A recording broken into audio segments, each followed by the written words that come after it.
ዛሬ እግዚአብሔር የሰጠኝ መልእክት በተከበበ ከተማ በሚል ርዕስ ይሆናል። በተከበበ ከተማ ደስ የሚል እግዚአብሔር መንፈስ አለ። ሁላችንም የምናውቀው ቃል ነው። መዝሙር 31 ቁጥር 21 ላይ በተከበበ ከተማ የሚያስደንቅ ምህረቱን በእኔ የገለጠ እግዚአብሔር ይመስገን አለ። አሜን። በተከበበ ከተማ ምን ማለት ነው? የተከበበ ከተማ ማለት ይሄ ከተማ ማለት እነዚህ ፈረሰኞች፣ እነዚህ ሰረገላ ይዘው የመጡ እነዚህ ጦር የታጠቁ በሙሉ የዚህ ከተማ ሰራዊቶች አይደሉም። እዚህ ከተማ ውስጥ የራሱ የሆነ ሰራዊት አለ፣ የራሱ የሆነ ጦር አለ። እነዚህ ግን ይህንን ከተማ ለማጥፋት ለማውደም ከሌላ ቦታ የመጡ ናቸው። ዳዊት ንጉስ ነው፣ ብዙ ጦርነቶችን አይቷል። የራሱን ፕሬዘንት ኮንዲሽን ሲገልጥ እንደዚህ ያለ በተከበበ ከተማ ምን ማለት ነው? አለቀልኝ ባልኩበት ዘመን ላይ፣ የኔ ጉዳይ ተጠናቋል ባልኩበት ዘመን ላይ ሉክ አት ደም እንዴት ደረጃ ሰርተው እንዴት ጎማ እንትን አድርገው ያንን ከተማ ለማጥፋት እዚህ ጋር ጥሩምባ ምንድነው ይሄ መለከት ለመንፋት ለማስጀመር ጦርነቱን በእንደዚህ አይነት ውስጥ ሆኜ አለ ኢየሱስ ያድናል። ጠላት ስትራቴጂካሊ የጦርነት ንድፍ ነድፎ ቤቴን ከቦ ህይወቴን ከቦ ጤናዬን ከቦ አገልግሎቴን ከቦ የኔ የሆነውን ነገር በሙሉ ከቦ እያስጨነቀኝ ባለበት ሰዓት ዛሬ የጠላት ከበባ በጌታ በኢየሱስ ስም የፈረሰ ይሆናል። ማዶ ሰከደ ብራዲያ ካታዳላባ የተከበበ ከተማ፣ ለመጥፋት የተዘጋጀች ከተማ፣ ለእልቂት የተዘጋጀች ከተማ፣ ጠላት ያለ የሌለውን ጦር መሳሪያ ታጥቆ የመጣበት ከተማ፣ ሰላም ሊላቸው ሳይሆን ለዲፕሎማሲ ንግግር ሳይሆን ለማጥፋት ታጥቆ የመጣበት አይ ዶንት ኖ የአንድ ሰው ህይወት በዚህ የሚመሰል ከሆነ እግዚአብሔር እንደዚህ ይላቸዋል። በተከበበ ከተማ ውስጥ ብትሆኑ የሚያስደንቅ ምህረቴን አሳያቸዋለሁ ይላችሁ። ወይ ሻካዳላባ ነፍሴ በውስጤ ዘለለች ይህንን ቃል። ለካ እግዚአብሔር ተስፋ በሌለበት ሰዓት ላይና ሁኔታ ላይ ተአምራትን መስራት የሚችል አባትና አምላክ ነው። መዝሙር 18:5 ላይ የሲኦል ጣር ከበበኝ፣ የሞት ወጥመድም ደረሰብኝ ይላል። በጣም ከበባድ የህይወት ውጣ ውረድ አፕስ ኤንድ ዳውንስ፣ መፍትሄ ያጣንበት ጉዳይ፣ ችግሮች በስተው ሰፍተው ወደኛ ወደ ህይወታችን ዘልቀው ለመግባት በሚሞክሩበት ጊዜ አንድ አለ የማይጥል ጌታ፣ አንድ አለ ጠላቶቻችንን ድባቅ የሚመታልን ጌታ።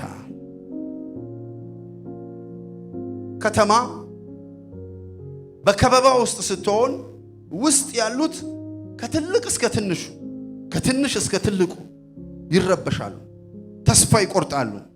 ግን በከተማ መከበብ መሃል ተአምራት የሚያደርግ አምላክ አለ። እግዚአብሔር ከከበበ በላይ ነው በሉትና ንገሩት አጠገብ አለው። መጣውብህ ከሚል በላይ ነው በሉትና ሪሲቭ ኢት በጌታ በኢየሱስ ስም። ለአንድ ሰው ዛሬ ማለዳ የአይን መከፈት ይሆንለታል። መዝሙር 118 ከቁጥር 10 እስከ 13 አሕዛብ ሁሉ ከበቡኝ፣ በእግዚአብሔር ስም አሸነፍኳቸው። መክበቡንስ ከበቡኝ፣ በእግዚአብሔር ስም አሸነፍኳቸው። ዋው! ንብ ማርን እንደከበበ ከበቡኝ፣ እሳትም በሾህ ውስጥ እንዲነድ ነደዱ፣ በእግዚአብሔር ስም አሸነፍኳቸው። አሜን። አንተ ነው የምታሸንፈው በሉትና ንገሩት አጠገባ። ባይዘዌ ውጊያው አልቆ ስለመጣ ነው ዛሬ ዘና ብዬ ነው። እሺ ያለቀለት ውጊያ ውስጥ ነው ያለው በሉትና ነገር ያ it's already done። ያለቀለት ውጊያ፣ ያለቀለት መከበብ ማዶ ባህዲያ ካታዳባ እግዚአብሔር በአንድ ሰው ቤት ላይ በአንድ ሰው ህይወት ላይ ዛሬ በጌታ በኢየሱስም የሚነሳበት ቀን ይሆንልናል። የመጨረሻው አሸናፊ እኛ የምንሆንበት ኮቴያቸውን ሰምተ ሊሆን ይችላል፣ የታጠቁትን ልብስ አይተ ሊሆን ይችላል፣ ብዛታቸውን አይተ ሊሆን ይችላል። ዛሬ ግን የእግዚአብሔር ኃይል በእኛና በቤታችን ላይ ይገለጣል። አሸነፍኳቸው። ብዙ ነገር ከቦ እግዚአብሔር ነፃ አውጥቶን ያውቃል። ተናጥቆን ያውቃል። ተናጥቆን እግዚአብሔር ያውቃል። እንደሱ ሆኖ የሚያውቃለ ከዚህ ምሽት አላልፍም የኔ ህይወት ብሎ ያ ሲዝን እንዳለፈለት ዛሬም በጌታ በኢየሱስ ስም የከበቡንን በሙሉ የሚበትን የእግዚአብሔር ኃይል ይለቀቃል። ቁጥር 13 ግን ለሆነ ሰው መልእክት ይሆናል ብዬ ዝም ብዬ ያስኩት ከመልእክቴ ውጪ ቢሆንም እንደዚህ በህይወት ላይ ያላችሁ ካሉ ገፉኝ፣ ለመውደቅም ተንገዳገድኩ፣ እግዚአብሔር ግን አገዘኝ። ምን አረጉኝ? ገፉኝ፣ ለመውደቅም ተንገዳገድኩኝ፣ እግዚአብሔር ግን አገዘ። ጌታ ያግዛሃል በሉት። ይህንን አማርኛ እንዴት ወደ እንግሊዘኛ አልሄድኩም፣ ወደ ግሪኩ አልሄድኩም፣ ወደ ሂብሩ አልሄድኩም። አማርኛው ራሱ ውስጤ ላይ ሞላ። አገዘኝ። ልባርካችሁ፣ ጌታ ያግዛችሁ። አልሰማኸኝም? ሰው ላይ ያግዝ ይችላል። አንተ ራሱ ራስን ማገዝ ላትችል ትችላለህ። እግዚአብሔር ግን ያግዝሃል። አረ አሜን በሉና ውሰዱ። የዛሬ ዋናው ወርቁ ያለው ይሄ ቃል ነው። አገዘኝ እግዚአብሔር። በቀላሉ ላስረዳ። የሆነ ጀሪካን ይዘህ ሄደህ ታውቃለህ? የሆነ የሚከብድ ዕቃ ይዘህ ሄደህ ታውቃለህ? እየተንገዳገርክ እያለ ሰሞን አይቶ እጁን ሲሰጥ፣ ሰሞን አይቶ ጉልበቱን ሲሰጥ፣ ሰሞን አይቶ ያለውን ችሎታ ላንተ ሲያካፍል፣ አሁን ሰው አይደለም እምልህ፣ መንገዳገድህን አይቶ መገፋትህን አይቶ የተሸከምከው ነገር እንደከበደ አውቆ አይቶ የማያልፍ ጌታ፣ አይቶ እንዳላየ የማያልፍ ወዳጅ እግዚአብሔር በጌታ በኢየሱስ ስም ያግዝሃል። አረ በቤት ያግዝሃል። አረ በቢዝነስ ያግዝሃል። አረ በጤና ያግዝሃል። አረ በፕሮጀክት ያግዝሃል። እንደዚህ ብለህ ትናገራለህ፣ እግዚአብሔር አገዘኝ። ሰው እንዳላየ አልፎ ቢሄድ እንኳን እግዚአብሔር እንዴት በባህር ውስጥ አለፍክ? አገዘኝ። እንዴት በእሳት ውስጥ አለፍክ? አገዘኝ። እንዴት ገንብታችሁ ጨረሳችሁ? አገዘና። እንዴት በተራራ ራስ ላይ ቆምክ? አገዘኝ። ቁጭ በሉ። ይኸውላችሁ ይሄ አገዘኝ የሚለው ክፍል ሰው ተች የሚያደርግ ይኸውልህ፣ ሰውን ስታግዝ በአቅም ነው። ካለበለዚያ ከአቅም በላይ ከሆነ አንተም ይበጠሳል። ብጥስ ነው የሚለው። ሰው ሁሉ የማገዝ አቅም ሊሚት አለው፣ ገደብ አለው። በሊሚቱ ነው የሚያግዝ። አይ ከዚህ በላይ አልችልም ይልሃል። አንድ ግን አለ፣ ሊሚትድ ያልሆነ አምላክ፣ በእርሱ ዓለም አይቻልም የሚል ቃል የሌለበት አምላክ። እሱ ያግዛችሁ። አረ እሱ ያግዛችሁ። ጌታ ይናገራችኋል። አይናችሁን በተለያዩ ነገሮች ላይ ይጣላችሁ ሰዎች አይናችሁን በእኔ ላይ ጣሉ ይላችኋል። እኔ አግዛቸው። ጌታ ያግዛል። ምንድነው ትምክት? የሚያግዝ አምላክ ስላለ። ይህ ጉዳይ ያለ ጳውሎስ አንዴም ሁለቴም ጸልያለሁ ከኔ እንዲወሰድልኝ፣ ግን አጋዤ ያለ አይዞህ ኃይሌ በድካም ይገለጣል። አሜን። አልችልም፣ አቅቶኛል። ኤኒ ዳሜጅ፣ ኢሞሽናል ዳሜጅ፣ ፋይናንሻል ላክ፣ ኤኒ ነገር ቢሆን እግዚአብሔር ያግዘናል። ቴንክ ዩ ጂሰስ። ሃሌሉያ። ሃይ ፋይቭ ስጡት። ከሚታገዙት ወገን ነኝ በሉትና ይሄ ሚስጥር ነው። ከሚታገዙት ወገን ካናይሴ አንድ ነገር ማለት ትችላላችሁ። አግዘኝ ማለት ትችላላችሁ። አረ ትችላላችሁ። አግዘኝ ትችላለህ። እኔ እችላለሁ ካልክ ቻለው ነው የሚል፣ ግን አንድ እጅ ያስፈልገናል። አረ ቤቴን አልችለውም። አረ የሰጠኝን አገልግሎት አልችለውም። አረ የሰጠኝ ማንኛውም ነገር አልችለውም። አግዘኝ ጌታ ሆይ። ለምሳሌ በእግዚአብሔር ማገዝ ላይ ማሜ ዲፔንድ ማድረግ ያለብን የሰው ማገዝ ማለት ነው። ካገዘሽ በኋላ አገዝኳት ብሎ በየጣቢያው ነው የሚለፈልፈው። አያም ደዋን ይልሃል። ግን አንድ እንደሱ ማይል አለ። ልክ አባት ልጁን እንደሚረዳ፣ አባት ለልጁ የሚያስፈልገውን ነገር እንደሚያቀርብ፣ የኛ አባትም እንደሱ ነው ረዳውት አገዝኩት ብሎ እንትን ማይል ቡስት ማያደርግ። እግዚአብሔር ያግዛችሁ። እግዚአብሔር ያግዛችሁ። ሲያግዛ ያለው በሉትና ነገር። ስለዚህ አትጨናነቅ በሉት። አትጨናነቅ። ደም ስር ውጥርጥር አይበል። ውጥርጥር አባ where are you? I need you። ታስፈልገኛለህ። የምን ደም ብዛት፣ የምን በሽቶች ነው የሚጠራ አምላክ አለ። በጨነቀኝ ጊዜ እግዚአብሔርን ጠራሁት። በጨነቀኝ ጊዜ እግዚአብሔርን ጠራሁት። praise God። ነገር ግን ዋናው መልእክቴ ይህንንም ያዙት መልእክት ይሁንላችሁ። ከተከበብንበት ነፃ የሚያወጣን አንድ እውነት እነግራችኋለሁ። አሁን ግን ይሄ መልእክት ይመለከተኛል የሚል የከበበኝ ነገር አለ ብቻ የሚል ሰው ካለ ሊበተን እኔ አለኝ። እኔ በዚህ ስል ጠዋት ስነሳ አለኝ። የሚገርም ዳዊት ስለ እግዚአብሔር ምህረት ብዙ ጊዜ ተናግሯል። በዚህኛው ክፍል ግን ካወራቸው የምህረት አይነት የተለየ ምህረት ነው ያለው። ያ መዝሙር 23 ላይ የምታውቁትን አይነት ምህረት አይደለም ማለት። ይሄኛው ምህረት የተለየ ምህረት ነው። ስለዚህ ከፊቱ እንደዚህ ብሎ ቀጠለበት፣ የሚያስደንቅ ምህረት። ቃሉን አንብቡት። በተከበበ ከተማ ኖርማል ምህረት አይደለም ማለት፣ የሚያስደንቅ አረ ልናገርባችሁ ነው። በእና አስደናቂ ምህረቱን ታያለ በሉትና፣ አረ በኢየሱስ ኃይለኛ የትንቢት መንፈስ አለ። የለመድከው የትላንትናው አይነት ምህረት አይደለም ይልሃል። የለመድከው የትላንትና አይነት እግዚአብሔር የሚያሳይ ምህረት አይደለም። አሁን ሌላ ቃል ትጨምርበታለህ። ከትላንትና የተለየ ስለሆነ፣ ከትላንትና የተሻለ ስለሆነ የሚያስደንቅ የእግዚአብሔር ይህንን ትርጉሞችን ለማየት ፈለግኩኝና ብዙ አይነት ትርጉሞች በብዙ አይነት ነገር ያስቀምጡታል። አንድ ትርጉም ግን ገረመኝ። ማርቨለስ የሆነ lovely favor of God ይለዋል። አቦ ሻካታ ዳራባ not favor only, not mercy only, marvelous የሆነ አሜን፣ lovely የሆነ favor፣ የሚያስደንቅ የእግዚአብሔር ምህረት። በምህረቱ ትደነቃለህ በሉትና ንገሩ። ስለዚህ ከተከበበ ከተማ ምንድነው ነፃ የሚያወጣን? የሚያስደንቅ የእግዚአብሔር ምህረት። ከኔ ጋር ጮክ በሉና ምህረቱን ያበዛልኛል በሉና።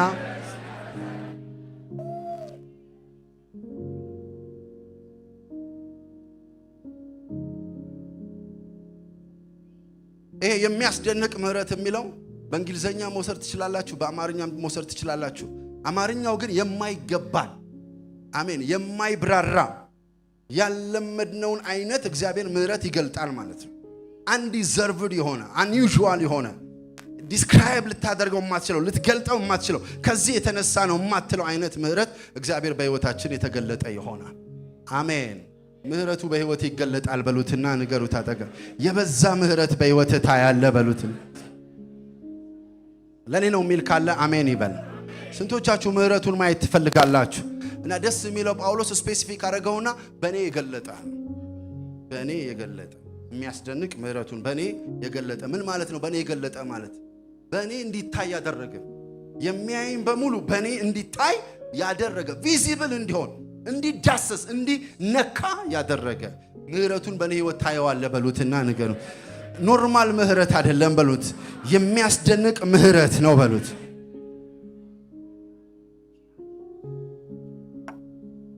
ጸጋ ያበዛልናል። ቻባካታ ዳራ ባራ። ስለዚህ አንዱ ከተከበበ ከተማ ከሚከቡን ከባቢዎች ሰብረን እንድንወጣ የሚያደርገን የሚያስደንቅ የእግዚአብሔር ምህረት አሉ። ጀብዱ የሚሰሩ ኮማንዶዎች አሉ። የተከበበን ከተማ ነፃ የሚያወጡ፣ የተከበበን ሰራዊት ነፃ የሚያወጡ እግዚአብሔር እንደሱ ነው። ስፔሻል ፎርሶችን ይልክላቸዋል።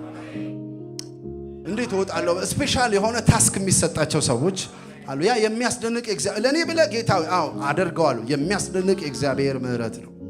ተገለባብጠውም ነፃ ያወጣዋል። አሜን። ነፃ ስጦታ ነው ማይበሉት። አሜን አሜን። ሐዘኑ ወደ ደስታ ሲቀየር፣ ጥያቄ ወደ ምስጋና ሲቀየር የሚያስደንቅ የእግዚአብሔር አሜን ምህረትና ቸርነት እሱ ነው አይደል? አሁን እንደዚህ ነው የምንለው። የሚያስደንቅ ምህረት ማርቨለስ ላቭሊ የሆነ የእግዚአብሔር ምህረት።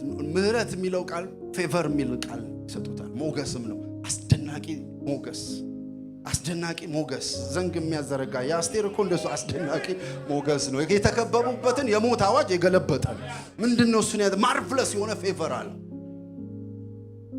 ሪሲቭ ኢት በጌታ በኢየሱስ። አረ አሜን በሉና ውሰዱ። ባይ ዘ ዌይ ለሮጣ አይደለም ምህረት። እንደሱ አይደል? እንዲያውም እለፍ ይልሃል። ይገባኛል በሚል ስትቀርብ ኖ አይ አም አንዲዘርቭድ፣ አይገባኝም፣ ለኔ አይሆንም ጌታ ሂ ዊል ካም፣ ወደ ቤቴ ይመጣል። ጭንቅ ውስጥ ከገባ ጌታ ምህረቱን ሊያበዛልህ ነው ማለት። ሃሌሉያ። የሚያስደንቅ የእግዚአብሔር ምህረት፣ የሚያስደንቅ ምህረት። ሁለተኛ ማሸነፊያ መሳሪያ ይሄ ነው። ሁለተኛ ማሸነፊያ መሳሪያ ይሄ ነው። መዝሙር 118 ላይ ያለው ቃል በጣም መንፈሴን ይገዛዋል።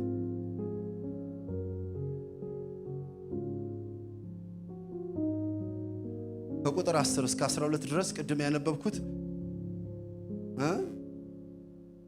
እሺ በምን ስም አሸነፍኳቸው? ስም አለ የተሰጠን አንድ ስም። ጉልበት ሁሉ ለዚህ ስም ይንበረከካል፣ ምላስ ሁሉ ይሄንን ስም ጌታ እንደሆነ ይመሰክራሉ። አሜን። አጋንንቶች የሚንቀጠቀጡለት አንድ ስም አለ። በእግዚአብሔር ስም አሸነፍኳቸው። ከኔ ጋር ጮክ በሉና ኢየሱስ በሉና አወጀ። ይህ ስም በኢየሱስ ስም ታሸንፉበታላችሁ። ጠላቶቻችሁን ድል ትነሱበታላችሁ።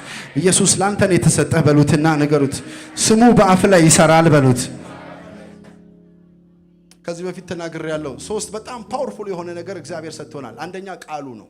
the word ቃሉ በጣም ዌፐናችን ነው። ቃል ያለበትን ልትችለው አትችልም። ሁለተኛ መንፈሱ ነው። መንፈሱ so powerful, the word, the spirit። ሶስተኛ ደግሞ the name ነው። the name ስሙ ነው። ስሙ ባሳዲያ ካታዳባ በስሙ ላይ ጉልበት አለ። በስሙ ላይ ኃይል አለ። ኤኒ ቦታ ሂድ በጌታ በኢየሱስ ስም። እግዚአብሔር እንደዚህ ብለ ገስጽ ብሎኛል። ቀኝ እጆቻችሁን ከፍ አድርጉልኝ። በናዝሬቱ በኢየሱስ ስም ከብቤያታለሁ የሚል ማንኛውም ኃይል በናዝሬቱ በኢየሱስ ስም የተበተነ ይሆን። ይበተን በጌታ በኢየሱስ በእግዚአብሔር ስም። ምን ብያቸዋለሁ?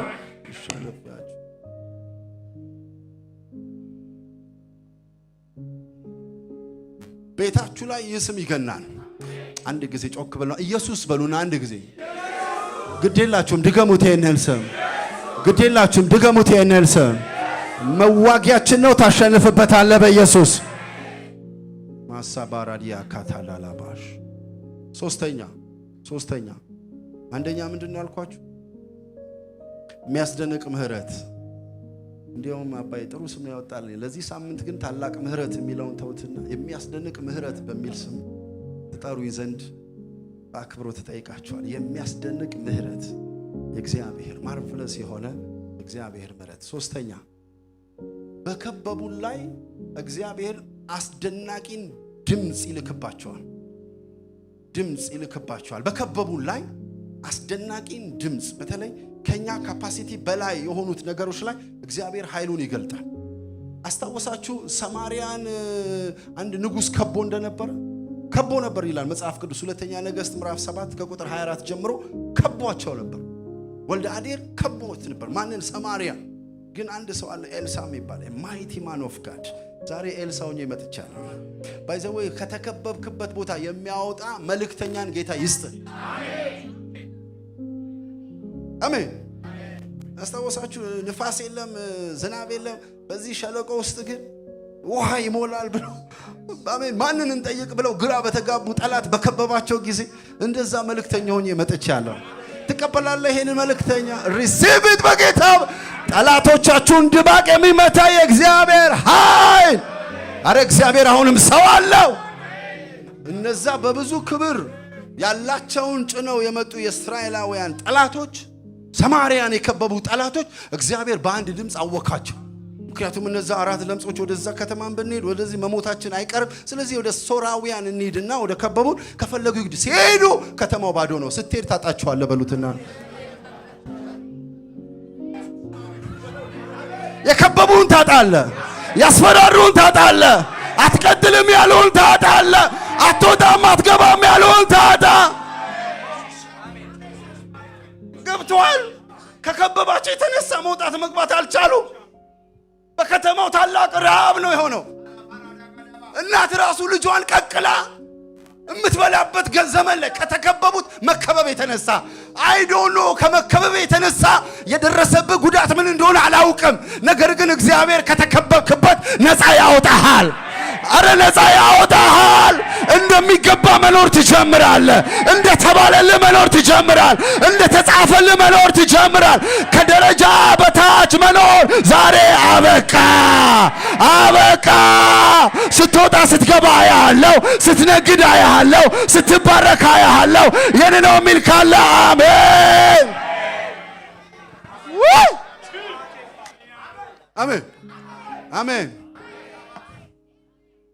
ንጉሥ እሳት ጎርሶ እሳት ለብሶ የታለ ያ ነብይ የሚባለው አንገቱን ነው መቆርጠው ብሎ ሲመጣ ኤልሳዕ አንተ ነግሬሃለሁ ግን እግዚአብሔር አለ።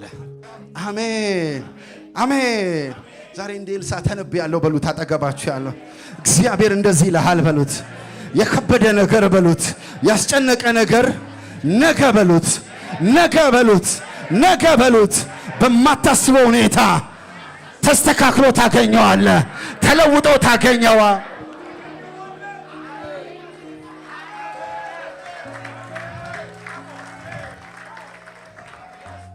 አሜን። አረ ጌታ አለ። አንድ ጊዜ እስራኤላውያን በምድረ በዳ ላይ ስጋ አማረን አሉ። ስጋ አማረን ሲሉ እንዴት ይሆናል? ይበላል። እንዴት በዚህ ምድረ በዳ የሚታረድ በሌለበት how could it be የሁሉ ህዝብ ስጋ ይበላል? እግዚአብሔር ያንን ለማድረግ እጁ እንዳጠረ አሰበው። የከፈለውን ባል ረሱት። ውሃውን ወደ ደም እንደለወጠ ረሱት። የጠላቶቻቸውን ቤት ገብቶ እያንዳንዱን በኩር እንደፈጀላቸው ረሱት። እግዚአብሔር ግን አስገረማቸው። የሰማይን መስኮት ከፈተና ተበልቶ ሊጠገብ የማይችል ተበልቶ ከዛ በፊት የማያውቅ ፍሬሽ የሆነ ነገር እንዳወረደላቸው በምድረ በዳ መንገድን የሚሰራ እግዚአብሔር በጌታ በኢየሱስ ስም በማታስቡት ሁኔታ የከበባችሁን ጠላቶቻችሁን ዛሬ ከእግራችሁ በታች ያደርጋል። ይችላል አምላኬ በሉና ኢየሱስ ያድናል። በዚህ ልጠቅልል ሐሳቤን። አጠገባችሁ ያለውን ሰው ይበተናሉ በሉትና ለጥቂት ጊዜ ነው በሉት። ለጥቂት ጊዜ ነገ ግን ታምራት ይሆናል በሉት። እግዚአብሔር ያደረገው ታምራት እኮ ነው የሚገርመው። ያ የከበበውን በሙሉ እንዴት ይበተናል ሲባል እግዚአብሔር ጥበበኛ የሆነ አምላክ ነው። ድምፅ አሰማ ይላል። አንብባችሁታል? ድምፅ አሰማ። የብዙ ሰራዊት ድምፅ አሰማና በጠላት መንደር ያንን ድምፅ የተተረጎመበት መተርጎም ሌላ ነው። አረስ የሰማርያ ሰዎች እስራኤላውያን ግብጾችንና ሌሎችን ቀጥረውብን አምጥተዋል ብለው ይላል መጽሐፍ ቅዱስ። ነፍሳቸውን ለማሸሽ ልብሳቸውን ትተው ይዘውት የመቱትን ጦር ትተው ሊያቃጥሉት የሚችሉበትን ነገር ትተው ሸሹ ይላል። ዛሬም በኢየሱስ ስም ሊበሉን ሊያጨነግፉን ጉድጓድ ምሰው ሊቀብሩን የመጡብንን ጠላቶች እግዚአብሔር እዚህ ሆናቸው ድምፅ አሰማቸው። ድምፅ አሰማቸው። ድምፅ አሰማ።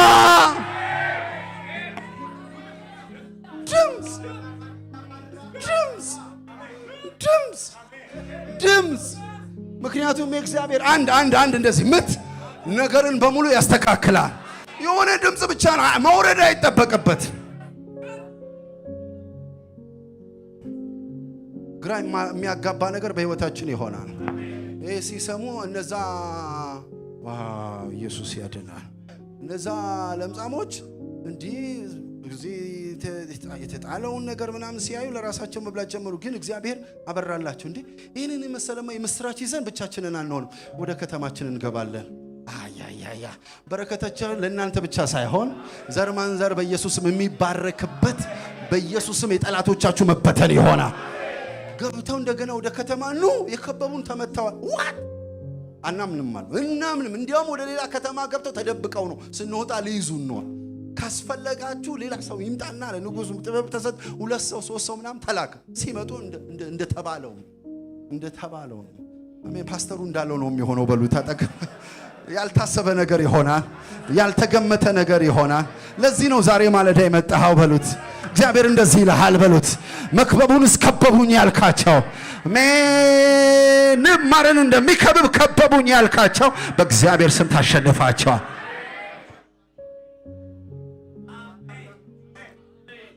አሜን አሜን። ሲመጡ እውነት ነው የለም ትተው ሸሽተዋል፣ ትተው ሄደዋል። ከዛው ምን ታውቃላችሁ? በዘበዙ ይላል። በዘበዙ መከበቡ ተቀየረና መበዝበዝ ውስጥ ተገባ። ስለዚህ እግዚአብሔር ከበባን ይሰብራል። ሃው ድምፅን በማሰማት አንድ እውነት ግን ልንገራችሁ፣ መልእክተኛን የምታከብሩበት የልብ ስፋት ይኑራችሁ። ዛሬ የመጣው ድምፅ ላንተ ነው በሉትና ንገሩት። ምክንያቱም ሁለተኛ ነገሥት ምዕራፍ 7 ቁጥር ይሄኛው ላይ ስታነቡ ቁጥር 2 ላይ ስታነቡት የንጉሱ የቀረበ ሰው ነበር። እንደዚህ አይነት ሰዎች አሉ፣ በጣም ተጠራጣሪ፣ በጣም ፊዚክስ እና ኬሚስትሪ የሚባል መንፈስ የሚያጠቃቸው። በእግዚአብሔር ዓለም ፎርሙላ ኬሚስትሪም ባዮሎጂም ፊዚክስም ለዚህ ዓለም ነው ባይዘው። እግዚአብሔር በድምር አትይዘው፣ እግዚአብሔር በማባዛት አትይዘው፣ እግዚአብሔር በሃውና በወይን አትይዘው። እግዚአብሔር አሁን ነው። እግዚአብሔር አሁን he can do anything። ዝም ብለህ ማመን ነው ያለብህ። እግዚአብሔር ሲናገር ዝም ብለህ መቀበል ነው ያለብህ። እንዴት ይሆናል እንደዚህ እንኳን ቢሆን እንዴት ነው? እግዚአብሔር በሰማይ መስኮቶችን ቢያደር ይህ ነገር እንዴት? ጥያቄ ለመጠየቅ አትጠይቅ በሉትና ንገሩት። አሁን እኛ መልስ ነው የሚያስፈልገን። አራዶሻ አሜን። እርሱም እነሆ በዓይኖችህ ታየዋለህ። በኢየሱስም እንደዚህ አትባሉ። አንተ ያመጣው ጣጣማ ለከተማ አይደርስም። ራስ በዓይን ብቻ ታየዋለህ እንጂ እንደዚህ አትባልም በሉትና ንገሩት። አንተ ከአማኝ ወገን ነህ በሉት። አንተ ሰዎች ከተሰራው ነገር የተነሳ ሲሯሯጡ ይላል። ሰውየው ተረጋግጦ ሞተ ይላል። ግን መጽሐፉ ሲዘጋው ይሄንን ታሪክ ሲዘጋው ነብዩ የተናገረው ሆነ ይላል። የትኛው? ነገ በሰማሪያ ዛሬ ልጅ ቀቅላችሁ እየበላችሁ ነው። ነገ ግን በሰማሪያ እንደዚህ ይሽጣል ያለው ብቻ ሳይሆን አንተም ታያለህ እንጂ አትበላም። እያንዳንዱ ቃል ይፈጸማል። ጠላቶቻችሁ በኢየሱስ ስም ተበትነው ታያላችሁ። አጠገባችሁ ያለውን ሰው አንተ ቤት ክብር ሲገባ ያለው፣ አንተ ቤት ኃይል ሲገባ ያለው በሉት። ጠላቶች ሲበተኑ ያለው በሉት። ማራባታዶ ሻካላ ባራዲያ ካታዳራባስ እጦት ቢሆን ዛሬ ተበትኗል። በሽታ ቢሆን ዛሬ ተበትኗል። ጭንቀት ቢሆን ዛሬ ተበትኗል። አሜን በሉና ውሰድ። ሰላም የተወደዳችሁ የዛሬ መልእክታችንን የሰማችሁ በተለያየ የዓለም ስፍራ ያላችሁ ይህንን መልእክት እንደተባረካችሁበት አምናለሁ። በዚህ መልእክት ከተባረካችሁ ደግሞ አንድ ግብዣ ልጋብዛችሁ ፈልጋለሁ። ይህ ግብዣ ደግሞ የዘላለም ሕይወት ግብዣ ይባላል። ይህንን መልእክት የምትሰሙ ጌታ ኢየሱስ ክርስቶስን እንደ ግል አዳኝ አድርጋችሁ ያልተቀበላችሁ ሰዎች መጽሐፍ ቅዱስ ሲናገር ሮሜ ምዕራፍ 10 ቁጥር 9 እና 10 ኢየሱስ ጌታ እንደሆነ በአፍ ብትመሰክር እግዚአብሔርም ከሙታን እንዳስነሳው በልብ ብታምን ትድናለህ፣ ትጸድቃለህ ይላል። ስለዚህ ወገኖቼ መዳን መጽደቅ ጌታ ኢየሱስ ክርስቶስን እንደ ግል አዳኝ አድርጎ በመቀበል ውስጥ ነውና ወደዚህ ሕይወት ልጠራችሁ ፈልጋለሁ። ኢየሱስ ክርስቶስ በመስቀል ላይ የኛ ምትክ ሆኖ የኃጢአትን ቅጣት የኃጢአትን ዕዳ በመሸከም ስለኛ ሞቶልና ስለኛ ደግሞ ተነስቷል። በጣም ቀላል ነው። በስራ አይጸደቅም፣ በመስጠት አይጸደቅም። በተለያዩ ነገሮች ለመጽደቅ ማሰብ የለብንም። ስለ ጽድቃችን የኃጢአታችንን ዕዳ በመስቀል ላይ በመክፈል ኢየሱስ ክርስቶስ ሙሉ ዋጋ ከፍሎልናል። በጣም ቀላል ነው። ኢየሱስን ጌትነት አምኖ መቀበል፣ እሱ እንደሞተልን አምኖ መቀበል፣ በአፍ በመመስከር በልብ በማመን መዳን በሌላ የለም ይላል ሐዋርያት ሥራ ምዕራፍ 4 ቁጥር 12 ላይ። እንድንበዘን ከሰማይ የተሰጠን ስም አንድ ስም ነው፣ ያ ኢየሱስ ይባላል። ኢየሱስ እንደዚህ ያለ ዮሐንስ 14:6 ላይ በመጨረሻ እኔ እውነት ነኝ፣ እኔ ሕይወት ነኝ፣ እኔ መንገድ ነኝ፣ በእኔ በቀር ካልሆነ ማንም ወደ አብ መምጣት አይችልም። ዛሬ ወደዚህ ወደ ትልቅ ግብዣ ጠራችኋለሁ። ኢየሱስ ሞቶልናል፣ ኢየሱስ ተነስቶልናል፣ ኢየሱስ ይወደናል። እሱን በማመን የግል አዳኝ አድርጎ በመቀበል ከዘላለም ሞት ማምለጫውን መድኃኒት መውሰድ እንችላለን። የዚህ ዓለም ሕይወታችን በአጭር ይጠናቀቃል። የዘላለምን ሕይወት ማግኘት የምንፈልግ ሰዎች እዚህ ላይ ያለውን ክፍል በመጸለይ በመናገር መዳን ይሆንላችኋል። እነዚህን ስልኮች በመጠቀም ደግሞ ለጸሎት ይህንንም ጸሎት አብረን እንጸልይ መደወል ትችላላችሁ። የእግዚአብሔር ጸጋ ከሁላችሁ ጋር ይሁን። የዛሬ ሰላማችሁ የተለየ ይሆናል። የዛሬ እንቅልፋችሁ የተለየ ይሆናል። ዘላለማችሁ የተባረከ ይሁን። ተባረኩልን። በኢየሱስ ስም አሜን።